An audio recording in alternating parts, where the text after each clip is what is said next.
Hello, good morning students. So today we will discuss the 8th module of magnetostatics, that is basically about equation of charge continuity. So we will derive some equations and formulate some physical principles on equation of charge continuity. Okay, so before discussing that, we should know something about continuity principle existing in fluids. Okay, so you have studied in your school days about when a fluid flows through some pipes. Suppose the pipes are having some different cross sections at different points. Then we discuss about volume of fluid flowing through different regions of the pipes. We used to make a relation like V1 A1 is equal to V2 A2, where V1 is called the velocity at any point and A1 is called the area cross section at that point. With regard to a pipe we are discussing, and V2 is the velocity of the liquid at some other point, and A2 is the area, okay, vertical area of cross section at that point, A2. So always this product V1 A1 and V2 A2 should be equal. So this basically connected with the mass of the liquid flowing through the pipes. That means the amount of the mass of liquid flowing through any point should be always equal. At every point it should be equal, irrespective of the area cross section of the pipe. Area at some point may be smaller and some point may be larger. Irrespective of this area cross section, the mass flow should be same everywhere. Otherwise, it implies that at some point some mass of the liquid is getting accumulated. Understand? So that is called the continuity principle. If a liquid follows continuity principle, that means mass flow, rate of mass flow at every point is always same. There is no accumulation or getting collected at some point. That cannot take place. Okay, so that is according to the law of conservation of mass principle. Okay, so this is about the fluids and which you study in your high school classes. Now we will study a similar law in electric charge, in electric current. For example, when charge flow through a conductor, if the flow is steady flow, then this should follow a principle called law of charge continuity. Okay, either charge should be steadily flowing, or if there is a collection of charge and that charge flows from one point to some other points. Suppose there is a region space and there is a collection of charge and it suddenly flows to some other area, then also it should satisfy some charge continuity principle. Okay, these are all governed by the law of conservation of electric charge. Law of conservation of electric charge. What does it imply? It implies that the total charge should be always a constant. Whatever phenomena or principle or process taking place, irrespective of all the phenomena, always the charge should be a constant. Okay, that it has a lot of implication in many areas of physics. In fact, now in our context, in our magnetostatics, what is the relevance of this equation? Let us see. So we call it equation of charge continuity, or another title is charge current continuity equation. So let us see what is that. It states like that. Okay, equation of charge continuity is basically a relation between how the rate of change of volume charge density, that means rho v, in a given region is related to the volume current density J at that place. Okay, J is a vector quantity.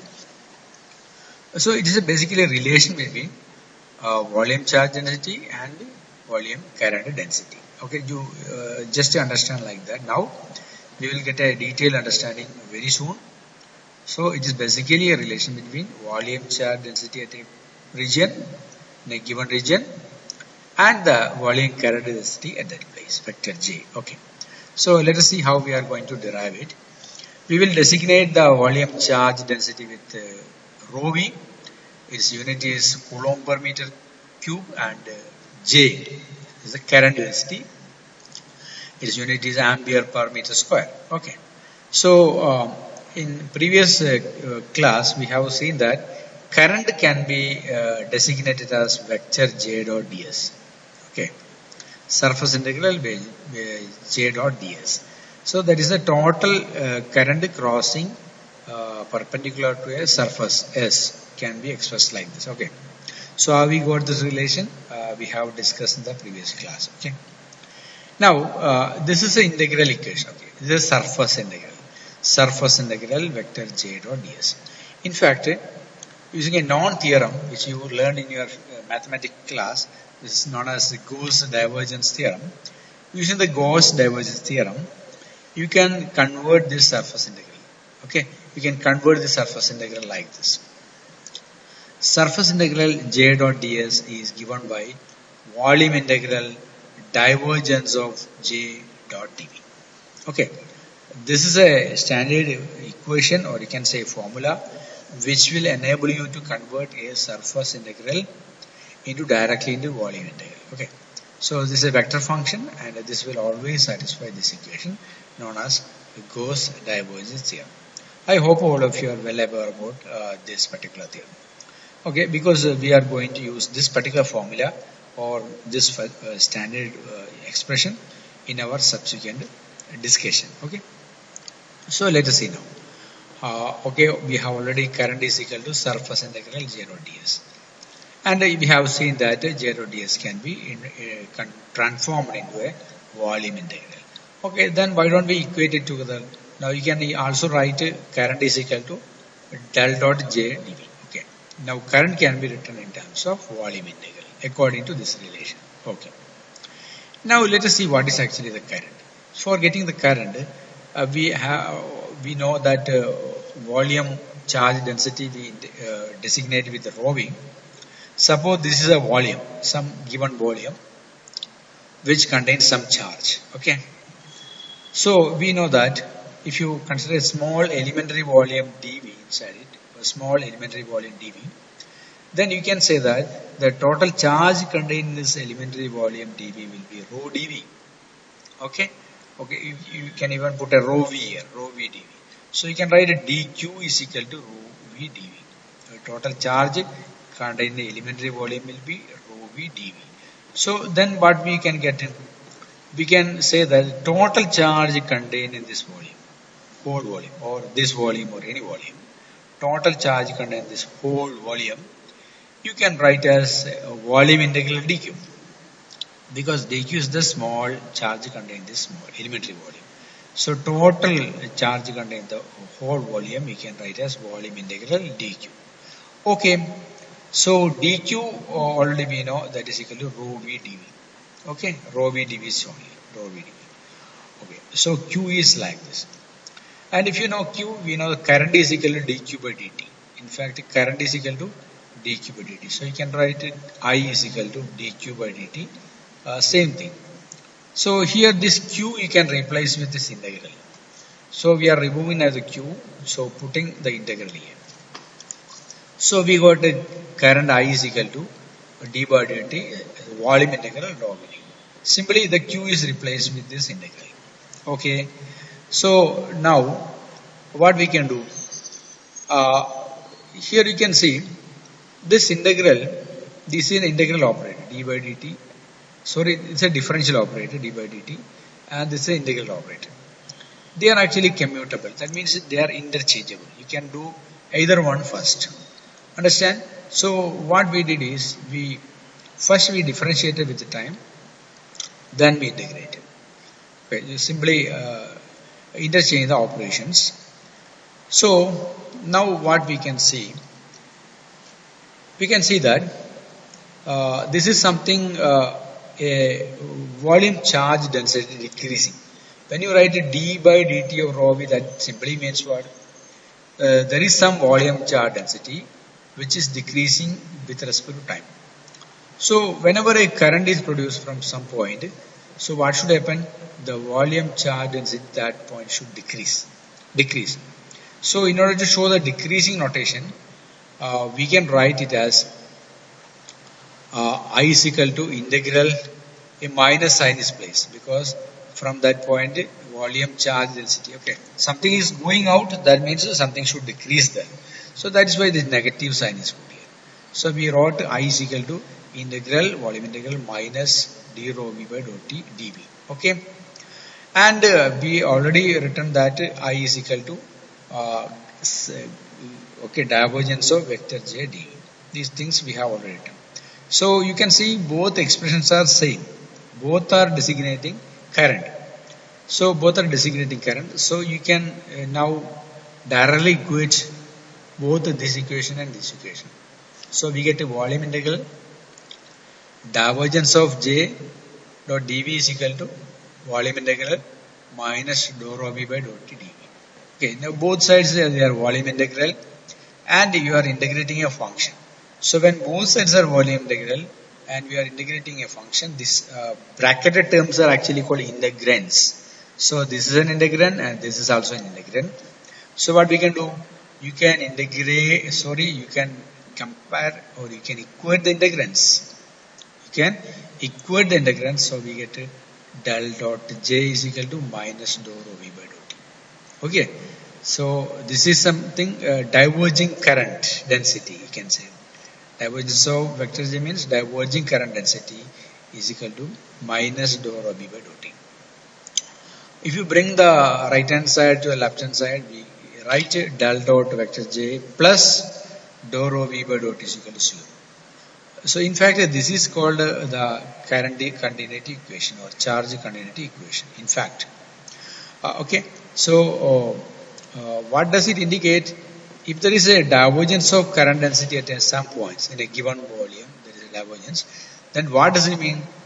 From that volume, there should be a corresponding time rate of decrease of charge density. There should be a corresponding time rate of decrease of volume charge density. Well, that is the meaning. Okay, so you can translate now this mathematical representation into the form of a theorem. So it reads like this: divergence of volume current density J is equal to time rate of decrease of volume charge density rho v.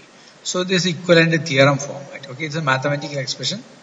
This is actually called the continuity equation, charge current continuity equation. It has a lot of implication in different areas of electrodynamics. Okay, so even when we discuss Maxwell's equation, we will come across these derivations once again.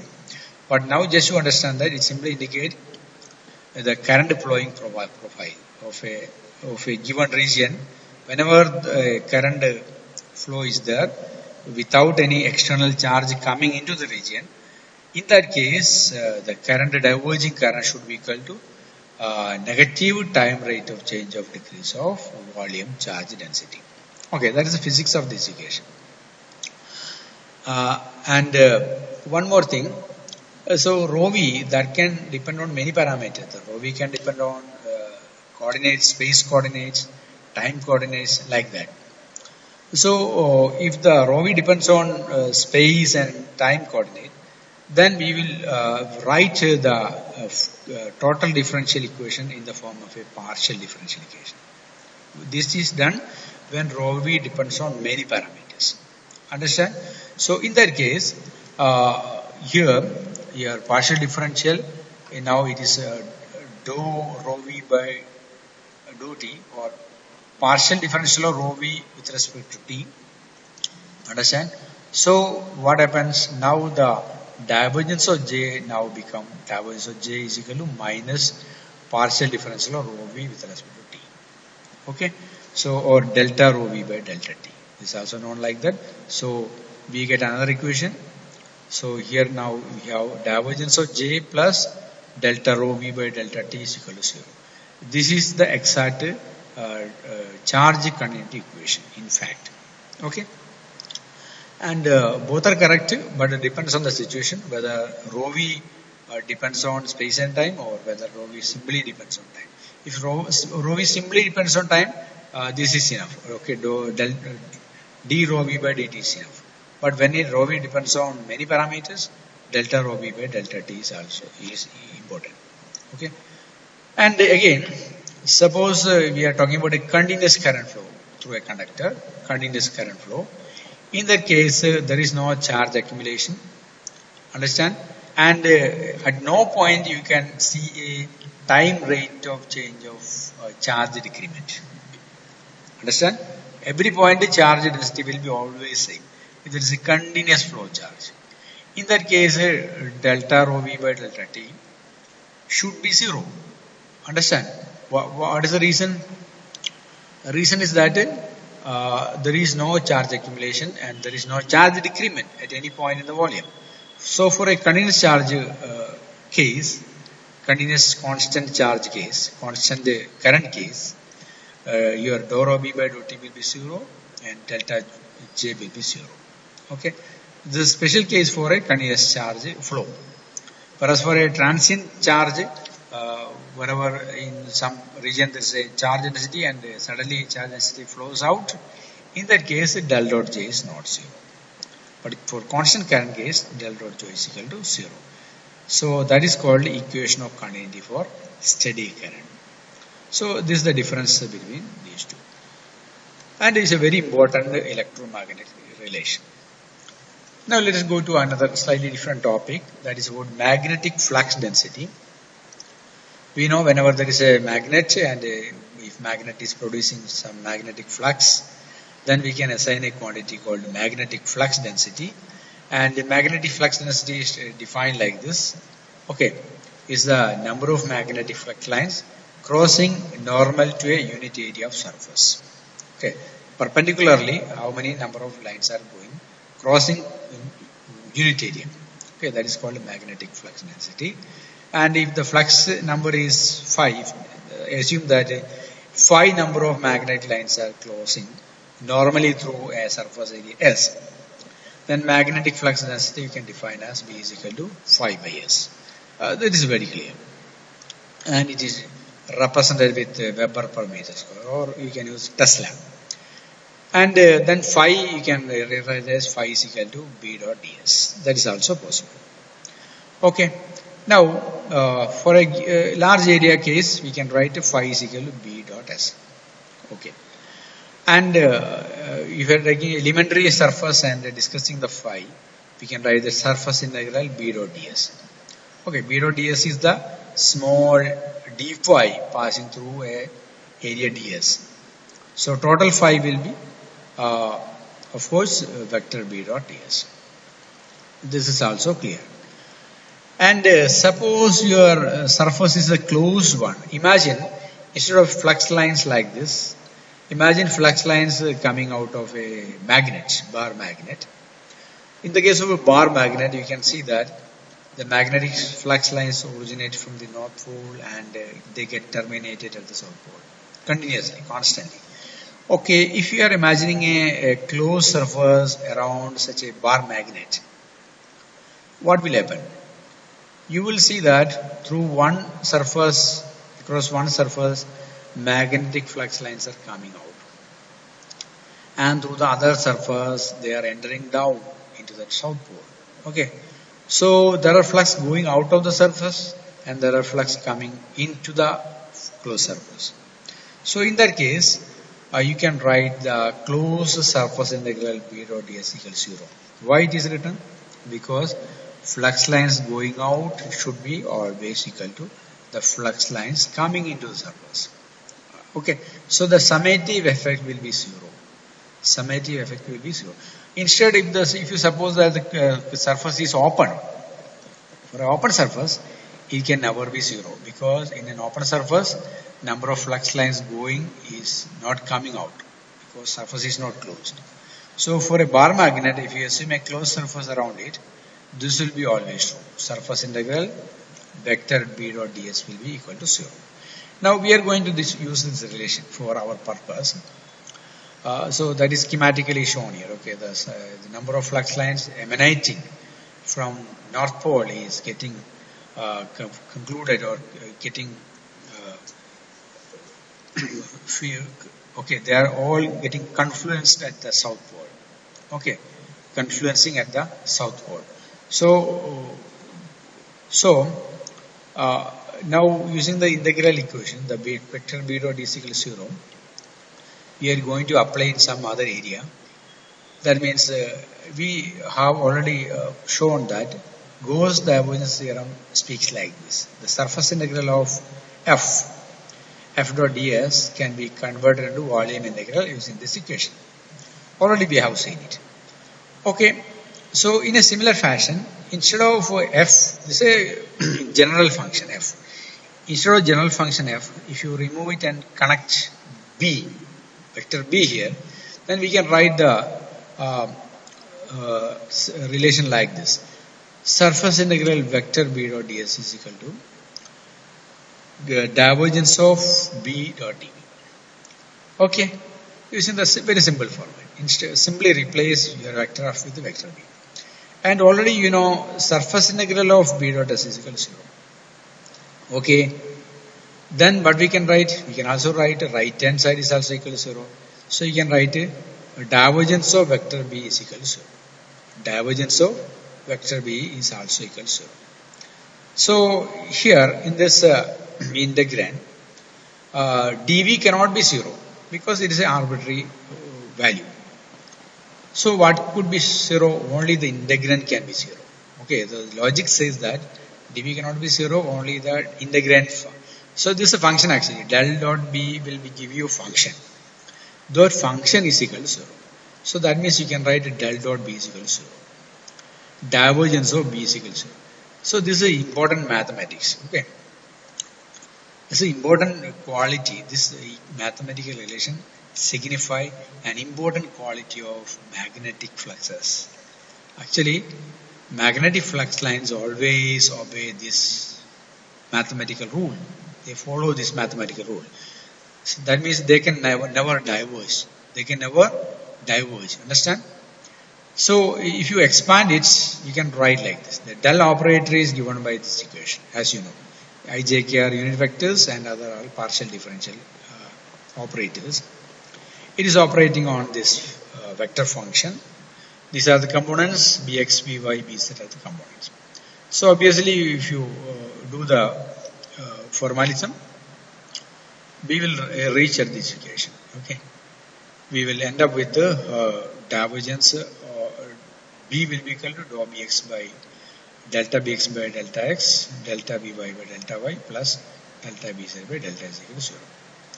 So what does it imply actually? It implies that magnetic flux density cannot diverge. It can only curl like this. It can curl, bend down and form loops. Okay. Anything diverging, they don't form loops. This graphic show you that they are forming loops. Okay. It is also called a solenoidal in nature. This kind of loop formations are called a solenoid. So this is a mathematical as well as a physical property. Physical property is non-diverging nature. Any function, any field, if it is non-diverging, then its divergence will be 0. That function's divergence will be 0. So that is shown by this equation. Okay. So let us discuss its physical significance. That equation's physical significance one by one. Physically, divergence of a vector quantity represent the spatial rate of change of the field sunk in the direction of the field. That is the physical meaning of divergence of B. Spatial rate of change, in fact, of a vector function. Divergence of B signifies at what rate they change in a given space. That is the meaning of divergence, especially vector function. And you have a corresponding gradient function, okay, gradient phi, where phi is a scalar function. Where also we discuss spatial rate of change of a scalar function. Whereas in this case, we discuss the spatial rate of change of a vector function. Okay. Now, if the divergence of vector field is positive at a point, then something is diverging from a small volume around the point. Okay, if value can be positive, its value can be negative, and its value can be 0. There are three possibilities. When it is positive, it means something is coming out, emanating out of it. That is the meaning of positive divergence. And if it is negative, what does it mean? Something is coming into that point, reaching that point. you can take it as a point of confluence, and point of divergence and point of confluence. You can say convergence, point of convergence also. So then that point will be a point of sink. Sinking means a source. Okay. If the divergence of a point is 0, let's discuss the third case. Divergence is 0. Then what does it mean? Then the rate at which something entering that small volume surrounding this point is equal to the rate at which it is leaving that volume. Okay. So rate of entering and rate of leaving that point is getting equal. That is the meaning of divergence becoming 0. And in this case we have seen in the case of a bar magnet. Okay. The amount of flux originating out of one pole is getting finished at the other pole. Okay. So the sum effect is 0. That is a good example for the third case. And any such vector field whose divergence is 0 is called solenoidal. It's a solenoidal. So magnetic flux is a solenoidal type of physical quantity. Okay, which ends up originate from one and terminate at other point. And then we say that divergence of magnetic flux density at the point is 0. Okay, you can translate this equation into this statement. Divergence of magnetic flux density at the point is 0, and magnetic field is a solenoidal vector. It's another statement. Or we can also see magnetic flux density do not diverge, just like electric flux density. In the case of electric flux density, when you write del dot vector E is equal to, it is not 0 in that case. We have some other expression which we discuss in Gauss law for electrostatics. Okay. But that is not the case with magnetostatics. Here it is not equal to some non-zero value. Instead, it is equal to some 0 value. Okay. So magnetic flux density do not diverge. This is another conclusion. And again, magnetic flux density do not diverge like electric field. That is what I told you. They have dissimilar property. And this is another important statement. Isolated magnetic charges do not exist. Because magnetic flux is not diverging, that means isolated magnetic charges do not exist. Only for isolated charges we can have such kind of diverging property. Or conclusively we say magnetic monopoles do not exist. It's a very well-known universal statement. We have electric monopoles. We can have isolated point electric charges. Like that, we cannot have isolated magnetic charges. Okay. Whenever you try to cut a magnet, suppose you want to cut it into south pole separate and north pole separate, it is never possible. The moment you cut down into two pieces, another polarities are infused on the magnet. Again, suppose you want to cut it, again north pole and south pole, north pole, south pole, like that automatically polarity get induced so as to block the phenomena called magnetic monopole. Okay, again if you try to cut it, again they tends to become micro-magnetic dipoles. So to whatever extent you try to cut them down to make into magnetic monopoles, we end up in a result called magnetic dipoles. We cannot reach at a magnetic monopole. So that is the mathematical or physical significance of the rule del dot vector B is equal to 0. Okay, magnetic monopole. If there is a magnetic monopole, obviously you can have a diverging magnetic field because monopole will produce diverging magnetic field, but we never get it. So that is the physical explanation for the del dot B. Same things are illustrated here. Okay, yeah. For electric single poles can exist, but similar magnetic poles cannot exist. Okay, it's a wrong illustration of magnetic flux. Instead, you can have this kind of things. Okay, isolated magnetic poles can never be produced. So this is schematical representation of divergence of E and divergence of E. Just reminding you what you studied in your electrostatic. Divergence of E will give you 1 by epsilon times rho. Okay, rho is the volume charge density. And that we can signify with this kind of a diverging field. Whereas for diverging magnetic field, that is equal to 0 because there is no source. This will only give you a curling or a solenoidal type of magnetic field. So there is a pictorial representation of Both these are two equations are very famous electromagnetic equation, which we will be using in many other situations. Okay, so now let us have some assignments. Very simple assignment. Which of these statements is not characteristic of a static magnetic field? We have given with some options. You read it thoroughly and find out the answer. All these things we have discussed, and out of the options which are correct or which are not suitable to the questions, you can easily find out. Okay, so find it out and write it in your assignment. And here is the second question.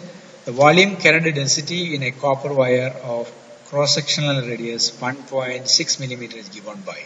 Okay, so current density is given here in terms of rho. Okay, T by rho Z cap. Z cap is simply the direction. Okay, so don't mind it. You take the magnitude only. J is equal to 50 by rho ampere per meter square. And where rho is the resistivity of copper. Determine the total current in the wire. Okay, so here find the current. And current, you know, I is equal to J multiplied by A. Okay, J dot D, integral J dot ds was current. So here you can write I is equal to J into A. What is A? You can find it. Radius is given, so using pi r square, you can find the A. Okay, find the value of rho from the standard table. Okay, resistivity of copper is a standard value you can get from your data table and substitute it. So once find the J first, then find the area of cross section of the copper wire. So copper wire is shown here. Here, this is the radius of the copper wire. That is given as 1.6 millimeter. So you can find the area. So multiply J with area. Rho is the resistivity of the copper. So that you find from the data table. So you can calculate the value. So and you can verify your answer. Don't simply copy the answer. You verify. You first of all do it manually and verify the answer. Okay. So this is second question. And you have the third question. A magnetic field is given. In a region, magnetic field is given by minus y, x square plus y square I cap. These are unit vectors, I, j and unit vectors. Plus x by x square plus y square j cap. And x square plus y square is equal greater than 0. Okay. So, R is actually xy. Okay, R is xy. How magnetic field in a region? That is given by this equation. Prove that the given magnetic field is solenoidal in nature. And you know, whenever a magnetic field is solenoidal, then del dot B should be 0. That already you know. Okay, what you have to do here? You find del dot B. Very, very clear. And what is del and all these things we have already explained in the module. So find the del dot B of this function and check whether it is 0 or non-zero. Okay, that is your task. You can easily find it. This is the third assignment. And prove that, this is a question again, prove that magnetic forces do no work. It's a very important problem in electromagnetism. Let us see how this is tackled. You know, magnetic force is given by this equation. F is equal to Q E plus V cross B. We can remove the E for the time being because we are dealing only with magnetic forces. So we can write simply magnetic force alone. Okay, we removed electric force. So this is the force, magnetic force. Whenever a charge moves through a magnetic field, force will be Q into V cross B. Both are vectors, we say it. Okay. Okay. So, and we know work done is given by force into displacement. Force into displacement. Here, what is the force? Q dot V cross B. Okay. And S, ds is the displacement. Okay. So, total, so you can see ds is as the displacement. So, displacement can be written into velocity times dt. Velocity into time is displacement. So we replace ds with a v dot dt. Okay. So now vector v cross b is here. There is a vector v. You can bring vector v inside, no problem. There is no order change, sequence change. So it is mathematically true. So we wrote a dw is equal to q dot vector v cross vector b dot b. Okay. Now you can see there is a problem. V cross B, as per the vector theory says that whenever you take the cross product of two vectors, that vector should be perpendicular to both vectors. Suppose A cross B you are finding, then A cross B will be perpendicular to A and B. Similarly here V cross B should be perpendicular to V. So what happens? Whenever you take the dot product of two vectors, dot, this is one vector and this is another vector. When you find the dot, if they are perpendicular, what happens? The result will be 0. The product will be 0. Okay. So because of the same reason, since V cross B is perpendicular to B, what happens? Vector V cross B dot B should be 0. Because of the property of dot product, because they are perpendicular. So we get work done by the magnetic force is equal to 0. Okay, very simple mathematical fundamental theory of vectors says that work done by a magnetic field on a charge should be 0. So this is the proof for this above question. You must also write this assignment, this work in your assignment. It's a very important relation. So try to attempt all the assignments with the fullest enjoyment and satisfaction. Okay, so with these comments, let us conclude. Thank you all once again. Thank you.